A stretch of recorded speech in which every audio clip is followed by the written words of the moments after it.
তাহলে আমরা ঐক্যবদ্ধ জীবনযাপন করতে চাই, ঠিক কিনা বলেন? এবার বলেন ঐক্যের ভিত্তি কি? আমরা যে ঐক্যবদ্ধ হব কিভাবে? সবাই বলে ঐক্য চাই, ঐক্যবদ্ধ হতে চাই। ঐক্যের ভিত্তি কি বলেন?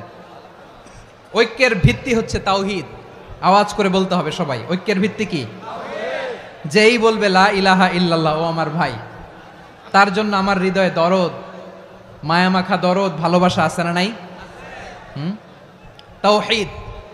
এই মুসলিম উম্মার ঐক্যের ভিত্তি তাওহীদ। পেকুয়ার ভাইরা মনে রাখেন, মেসেজগুলো মনে রাখেন। মুসলিম উম্মার ইউনিটি, ঐক্য, এটার ভিত্তি হচ্ছে তাওহীদ। যেই পড়বে লা ইলাহা ইল্লাল্লাহ, সে আমার কি?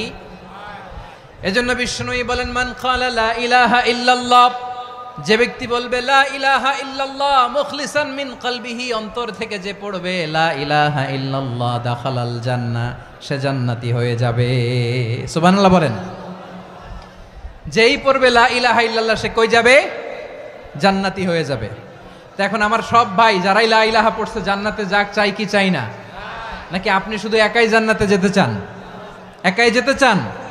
জান্নাতে একা আমি যাব না তো ভাই, তোমাকেও জান্নাতে দলে নিতে চাই। সবাই বলেন, জান্নাতে একা আমি যাব না তো ভাই, তোমাকেও জান্নাতে দলে নিতে চাই।